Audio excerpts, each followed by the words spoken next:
आज की वीडियो में हम डिस्कस करने वाले हैं पिग्स के केस में लंगड़ापन क्यों आता है। तो इसकी पूरी डिटेल में जानकारी लेने के लिए बने रहिए मेरे साथ इस वीडियो में।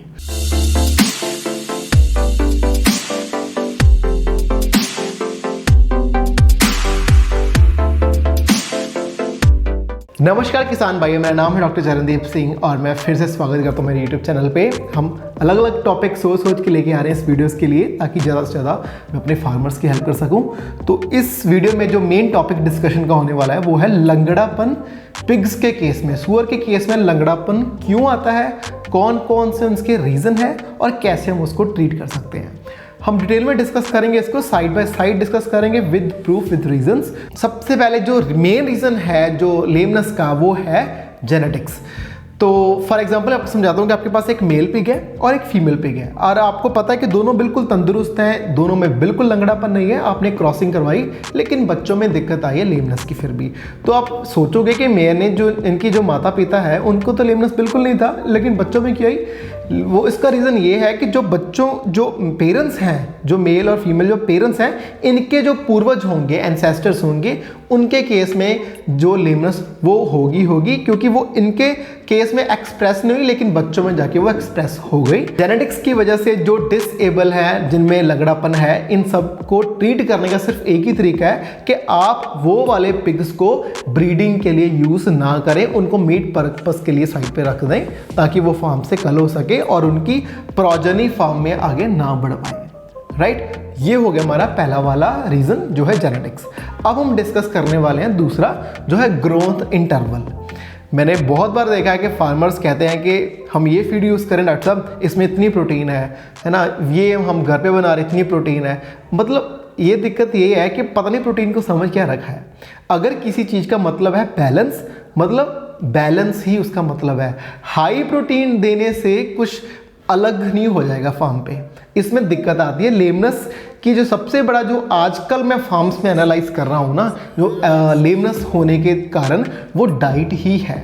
फार्मर क्या कर रहे हैं, अपने एनिमल्स को हाई प्रोटीन डाइट दे रहे हैं। हाई प्रोटीन डाइट होने की वजह से क्या होता है, वो एनिमल मसल गेन बहुत अच्छा कर रहे हैं, नो डाउट मसल बहुत अच्छी आ रही है, लेकिन उनकी जो बोन्स हैं वो उस हिसाब से डेवलप नहीं कर पा रही। तो उसको वो वाले जो मसल्स हैं उनको सपोर्ट करने के लिए बोन्स तो इतना डेवलप कर नहीं पा रही, लेकिन मसल बहुत बड़े बड़े हो रहे हैं।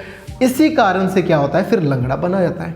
अल्टीमेटली बोन्स ने ही सपोर्ट करना है ना, मतलब जो मसल मास है, लेकिन अगर बोन्स ही प्रॉपरली डेवलप नहीं हो पाए, उस पर मसल की परत ही आई गई, तो फिर लेमनेस तो होनी ही होनी है। हाई प्रोटीन वजह से एक लेमनेस तो ये हो ही गया। दूसरा ये भी बात आता है कि अगर हम हाई प्रोटीन डाइट ज़्यादा देते रहेंगे अपने बच्चों को भी, तो उनका ब्लड यूरिया नाइट्रोजन लेवल्स भी बहुत बढ़ते हैं, जिनकी वजह से किडनीज की दिक्कत और साथ में साथ कंसेप्शन में, आगे जाके कंसेप्शंस में बहुत इशू आता है।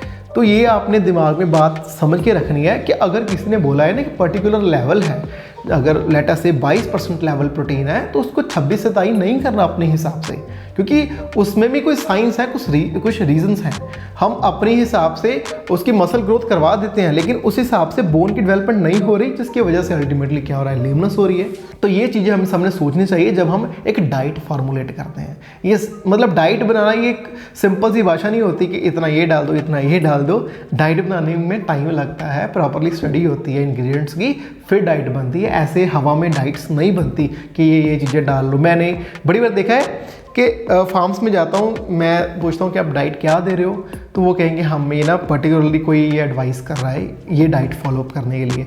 तो मुझे ये नहीं पता चलता कि उनको उनके इंग्रेडिएंट्स का जो अप्रॉक्सीमेट लेवल्स है वो ही नहीं पता, तो फिर डाइट फॉर्मुलेट कैसे करके दे रहे हैं, ये एक खुद में मेरे लिए एक क्वेश्चन मार्क है कि कैसे हिसाब से डाइट फॉर्मुलेशंस हो रही हैं। थर्ड रीज़न है हमारा लैक ऑफ एक्सरसाइज। ये एक परसेप्शन है कि हम जो मतलब मेन पिग्स हैं उनको एक रिस्ट्रिक्टेड सा एरिया देते हैं, थोड़ा सा एरिया देते हैं, ताकि वो कम चल फिर सकें, ताकि उनकी एनर्जी चलने फिरने में कम वेस्ट हो और उनकी बॉडी ग्रोथ में ज़्यादा हो, जो कि किसी हिसाब तक सही भी है अगर मैं बात करूं मीट पर्पस एनिमल्स के लिए। लेकिन अगर वही ब्रीडर हमने किसी एनिमल को बनाना है और उसको भी इतना रिस्ट्रिक्टेड एरिया दे रहे हैं, फिर उसके केस में लेमनेस आएगी, क्योंकि एक ब्रीडर को प्रॉपरली एक एक्सरसाइज करने के लिए एक एरिया अलाउड होना चाहिए, प्रॉपरली, जिसमें वो अपना मूव कर सके, लेकिन एकदम से उसको फिर हम जब मेटिंग के लिए यूज़ करेंगे फिर उसमें लेमनेस आएगी। इसलिए जब मेट पर्पस के लिए जो अपने एनिमल्स लेने हैं उसमें कोई दिक्कत नहीं है, आप अपना रिस्ट्रिक्टेड एरिया ही रखो। लेकिन जो एनिमल्स आपने आगे जाके ब्रीडिंग के लिए यूज़ करने हैं उनके लिए खुला एरिया चाहिए, ताकि वो प्रॉपरली अपना एक्सरसाइज वगैरह उनका चलना फिरना हो सके, ताकि जब मेटिंग का टाइम आए तो उनमें लेमनेस जैसे इश्यूज ना आ सकें। चौथा पॉइंट आता है न्यूट्रिशनल डेफिशिएंसीज। मतलब एक तो हो गया डाइट का कि जो कौन कौन से इंग्रेडिएंट्स उस हिसाब से हो गया, एक हो गया हमारा मिनरल्स का।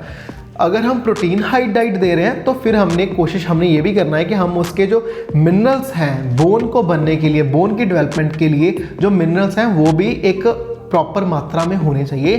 कैल्शियम का, फास्फोरस का, विटामिन डी का जो रेशो है, आयरन का जो रेशो है वो बैलेंस आउट होना चाहिए, ताकि उसके बोन की डेवलपमेंट भी प्रॉपरली हो सके। बहुत बार देखा है कि डाइट में बायोटिन नामक एक विटामिन है, उसकी बहुत दिक्कत रहती है, जिसकी वजह से लेमनेस के इश्यूज बहुत सारे आते हैं फार्म्स में। तो बायोटिन का भी खास ध्यान रखो। मैंने आई थिंक अपनी जो विटामिन वाली सीरीज है उसमें बताया भी है कि बायोटिन का लेवल कितना होना चाहिए।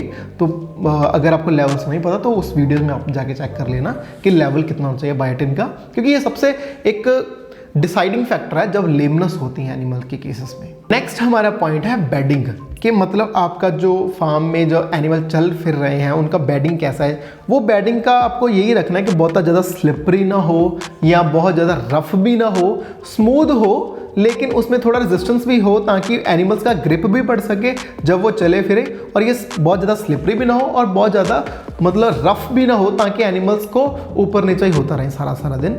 तो इट्स बेटर कि आपका एक ऑर्गेनाइज्ड वे में फार्म हो। इसमें कौन कौन से जो सिम्टम्स आते हैं वो डिस्कस कर लेते हैं। मोस्ट ऑफ टाइम क्या होता है कि एनिमल्स टैप करते हैं, जैसे अपने लेग्स को ऐसे टैप करते हैं, तो ये सिम्टम है कि उनमें लेमनेस है या लेमनेस आने वाली है। आपकी जो जगह है उसमें कई जगह पे आपको ब्लड्स के, पस के थोड़े थोड़े धब्बे मिलेंगे, जो पहले इनिशियली फॉर्म में हम इग्नोर करते हैं, लेकिन वो बाद में जाके एक बड़ा लेवल ले लेते हैं लेमनेस का। फिर हम देखते हैं लेग्स शेक कर रही होती है उनकी। फिर यूरिनेट करने की वजह, जब वो उन्होंने यूरिनेशन करना होता है तब भी वो थोड़ा बेंड सा फील करते हैं। तो ये सारे ऑन द होल सारे एक रीजन्स ही हैं कि एनिमल आपको लेमनेस हो गई है या लेमनेस होने वाली है। अब बात करते हैं कि फार्म्स आते हैं जब लेमनेस के इश्यूज आ जाते हैं कि अब हमें ट्रीटमेंट चाहिए। ट्रीटमेंट के नाम पे बहुत सारे एंटीबायोटिक्स हैं। मेरे को भी कोई कॉल करेगा तो मैं भी 4-5 एंटीबायोटिक्स बता दूंगा, लेकिन ये सारी चीज़ों का कोई पॉइंट नहीं है जब तक हमारी न्यूट्रिशन बैलेंस्ड नहीं है। वही वाली बात आ गई कि जैसे आपने कर्म किए वैसा ही फल आएगा।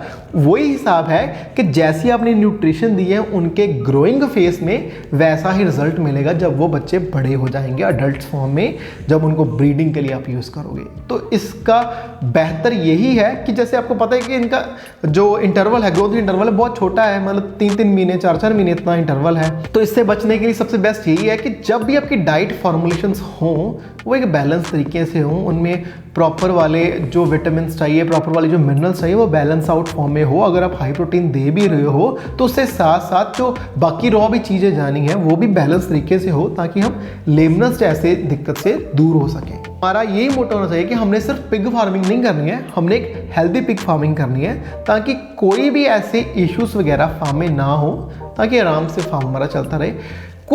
इतना कुछ बड़ा नहीं है, थोड़े थोड़े चीज़ें क्राइटेरियाज हैं जो फॉलोअप आपने करनी है हर एक टाइम पे। उनके वैक्सीनेशन हो जाए, उनकी डिवर्मिंग हो जाए, उनको कोई आयरन के टॉनिक्स हो जाए, या उनकी डाइट की जो खास करके उनकी जो इंक्लूजन लेवल्स है अलग अलग रॉ मटेरियल्स का और टाइम इंटरवल्स है, ये चीज़ें थोड़ी बहुत बैलेंस आउट कर लो तो फार्मिंग इजी आउट हो जाती है। मेन चले जाते हैं मेडिसिन की तरफ से। अगर हम वही पैसा हमारा न्यूट्रिशन में लगा लें तो हमारा मेडिसिन में खर्चा निकले ही नहीं। इससे बेस्ट यही है कि अब हमने जो भी अपनी इन्वेस्टमेंट करनी है उसकी न्यूट्रिशन पॉइंट से उसकी डाइट में इन्वेस्ट करें, बजाय कि मेडिसिन में। न्यूट्रिशन में इन्वेस्ट करेंगे तो आगे जाके जो आगे F1 F2 जनरेशन्स बनेगी वो और बेहतर बनेगी, लेकिन मेडिसिन जब यूज़ करेंगे तो वो फिर एंटीबायोटिक्स का कभी ना कभी रेजिस्टेंस आ जाएगा फार्म में, तो वो चीज़ें आगे जाके वर्कआउट नहीं करेंगी। तो ये कुछ मसले थे, कुछ रीजंस थे लेमनेस, लंगड़ापन क्यों आता है हमारे फार्म्स में। तो आई होप मैंने आप सभी को एक प्रॉपरली एक ओवरव्यू दे सका हूँ कि कौन कौन से रीजंस हैं और कैसे कैसे हम इसको ठीक कर सकते हैं। अगर आपके ऐसे ही कुछ और क्वेश्चंस हैं तो आप मेरी आईडी जो फ्लैश हो रही drdaman@gmail.com पर जाके मेरे को मेल कर सकते हो या कमेंट सेक्शन में भी कमेंट कर सकते हो, ताकि हम इन ऐसे अवेयरनेस टॉपिक्स को और लेके आएँ ताकि ज़्यादा से ज़्यादा फार्मर्स तक ये इन्फॉर्मेशन जा सके, ताकि पिग फार्मिंग को एक हेल्दी फार्मिंग बना सके हम अपने इंडिया में। इसी के साथ आज की वीडियो हम समाप्त करते हैं। हम मिलते हैं आप अपनी नेक्स्ट वीडियो में। टिल देन नमस्कार।